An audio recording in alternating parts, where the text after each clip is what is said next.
Let's talk about Charles Dickens's novel, Hard Times. In it, he wages this incredible war. But it's not a war with armies and soldiers. No, it's a war against an idea, a philosophy of education so obsessed with data that it threatened to just squeeze all the humanity out of the classroom. And what's wild is how much this battle from the 1800s feels like it could be happening right now.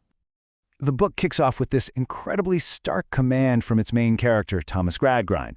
Now, what I want is facts.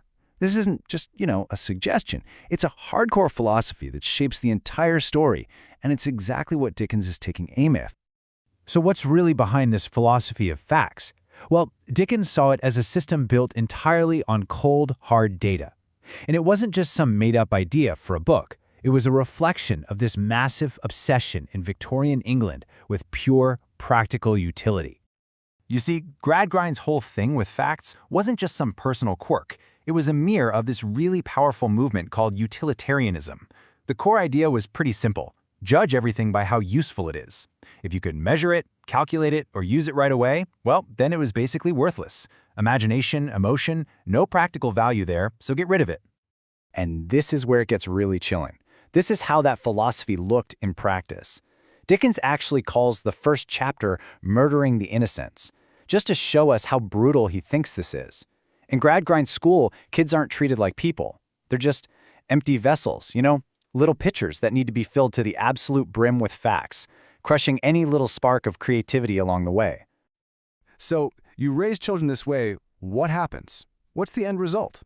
Well, Dickens shows us the devastating consequences by looking at the system's biggest success stories.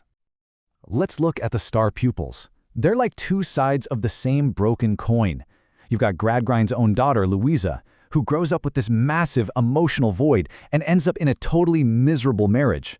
Then there's the top student, Bitzer. He becomes a kind of human calculator, ice-cold, logical, and completely out for himself. And here's the scary part Dickens is trying to show us. The system worked perfectly. It produced exactly what it was designed to create, and the result was just profoundly dehumanizing. Okay, so after painting this pretty bleak picture, Dickens does something brilliant. He introduces a powerful alternative, embodied in a character who is everything the Gradgrind system is trying to destroy. And this really gets to the heart of the novel's central question. What if there was another way? What if the stuff you can't measure, the things you can't put in a spreadsheet, like empathy, creativity, and wonder, are actually the most important things of all? And the answer to that question comes in the form of one character, Sissy Jupe. She's the novel's response to Gradgrind's whole philosophy. She was raised in a circus, a world Dickens calls fancy, which is his word for imagination, stories, and human connection. She is, in short, everything Gradgrind wants to stamp out. So what you have here is this epic collision of two completely different worlds. On one side, you've got the school, all about facts, calculation, and making everyone the same. And on the other side, you've got the circus, a world of imagination, empathy, and celebrating what makes people human. It's through this clash that Dickens makes his case. An education of facts alone is not just incomplete, it's dangerous. Sissy might not be able to give you a textbook definition of a horse, but what she has is so much more powerful. She embodies all the qualities the other characters are desperately missing. Her compassion and her emotional intelligence are like a superpower against their cold logic. Dickens is arguing that these strengths, this fancy, are what actually build a whole person, not just a productive machine. So, what's the bigger takeaway here? What was Dickens really getting at? Well, he wasn't just critiquing some fictional school.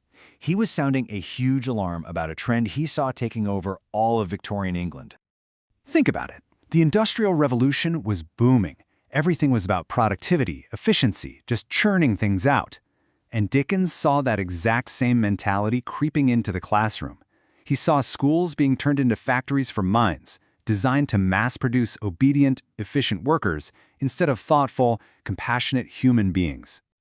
So at the end of the day, Dickens's argument is this incredible call for balance. He's not saying facts are bad, not at all, but he's shouting from the rooftops that an education built only on facts is a disaster.